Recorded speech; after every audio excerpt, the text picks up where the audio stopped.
भारत में अभी 5 राज्यों के चुनाव परिणाम आए ही हैं। केंद्र सरकार इस उपलब्धि की सुखद अनुभूति में लगी ही थी कि 10 मार्च को एक प्रेस कॉन्फ्रेंस में पाकिस्तान ने भारत पर एक हवाई आपदा यानी एविएशन डिजास्टर पैदा करने का गंभीर आरोप लगाया है। आरोप ज़्यादा गंभीर इसलिए है कि पाकिस्तान ने अपने भू क्षेत्र में भारत द्वारा मिसाइल जैसे किसी ऑब्जेक्ट को छोड़ने का आरोप लगाया है और पाकिस्तानी मीडिया भी यही कह रही है। नमस्कार, ध्येय टीवी के ग्लोबल अफेयर्स कार्यक्रम में आप सबका स्वागत है और मैं हूं विवेक ओझा।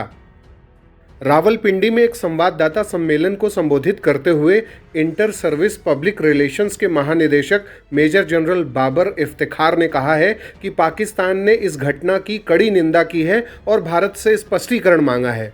इफ्तिखार ने पाकिस्तानी मीडिया को जानकारी देते हुए कहा कि शाम 6:43 पर बुधवार को पाकिस्तानी एयरफोर्स के एयर डिफेंस ऑपरेशन सेंटर द्वारा भारतीय क्षेत्र के अंदर हाई स्पीड फ्लाइंग ऑब्जेक्ट को उड़ते हुए देखा गया और अपने प्रारंभिक उड़ान के बाद वह ऑब्जेक्ट अचानक पाकिस्तानी क्षेत्र की ओर बढ़ गया और पाकिस्तान के हवाई क्षेत्र का उल्लंघन किया, यानी जो एयर स्पेस की सॉवरेनिटी है पाकिस्तान की, उसका उल्लंघन किया और अंततः शाम 6:50 पर मियां चन्नू के पास गिर गया। उन्होंने कहा कि इस ऑब्जेक्ट के गिरने की वजह से नागरिक संपत्ति को कुछ नुकसान पहुंचा, लेकिन किसी की जान का नुकसान नहीं हुआ।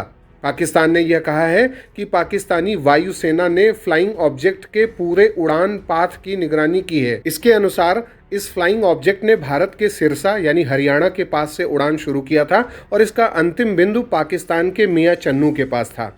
पाकिस्तानी सेना के प्रवक्ता मेजर जनरल बाबर इफ्तिखार ने कहा है कि यह फ्लाइंग ऑब्जेक्ट भारत की ओर से लॉन्च हुआ और नीचे गिरने से पहले करीब 3 मिनट हवा में रहा। उन्होंने यह भी बताया कि पाकिस्तान में गिरने से पहले इसने करीब 260 किलोमीटर की दूरी तय की। पाकिस्तानी मीडिया इस ऑब्जेक्ट को मिसाइल बता रही है। पाकिस्तान द्वारा आरोप लगाया गया है कि इस हाई स्पीड फ्लाइंग ऑब्जेक्ट का मूवमेंट शुरू में पाकिस्तानी भू क्षेत्र में रहा और इसने पाकिस्तान के एयर स्पेस का वायलेशन किया। पाकिस्तान ने कहा है कि भारत की तरफ से आने वाले इस ऑब्जेक्ट से कई इंटरनेशनल और डोमेस्टिक पैसेंजर फ्लाइट्स को बड़ा खतरा भारतीय और पाकिस्तानी दोनों क्षेत्रों में रहा।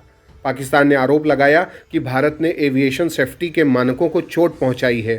पाकिस्तान ने इसके कंप्लीट फ्लाइंग पाथ पर निगाह बनाए रखी और पाकिस्तान के मुताबिक यह भारत के सिरसा से चलकर पाकिस्तान के क्षेत्र में पहुंची और अब पाकिस्तान इस पर भारत की प्रतिक्रिया चाहता है और अभी भारत ने इस पर कोई प्रतिक्रिया नहीं दी है। पाकिस्तान ने भारत से इस घटना की विस्तृत और पारदर्शी जांच करने और उसके नतीजे अपने साथ साझा करने को कहा है।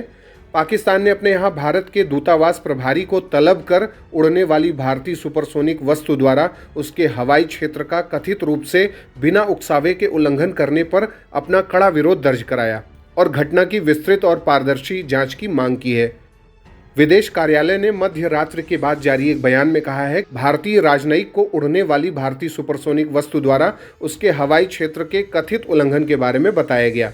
दरअसल भारत और पाकिस्तान में एयर स्पेस को यूज करने को लेकर मतभेद रहे हैं। पाकिस्तान के कुछ ड्रोन्स को भारत ने अपने भू क्षेत्र में पकड़कर नष्ट भी किया है। पाकिस्तान अब पहले से ही भारत को आक्रामक रुख वाला देश उसकी ऐसी गतिविधियों के जरिए साबित करना चाहता है जिससे भारत अपने भू क्षेत्रों के लिए पाकिस्तान पर कोई संभावित सैन्य और मनोवैज्ञानिक दबाव न बना सके। जैसा कि इस समय यूक्रेन और रूस का युद्ध हो रहा है और जिस तरीके से रूस का राष्ट्रवाद देखा जा रहा है, उसी तरीके से यह कयास लगाए जा रहे हैं कि कहीं भारत अपने अल्ट्रा नेशनलिस्ट विजन के साथ भारत के जो क्षेत्र हैं जिन्हें पाकिस्तान ने अवैध रूप से कब्जा किया है, कहीं भारत उन्हें वापस न ले ले।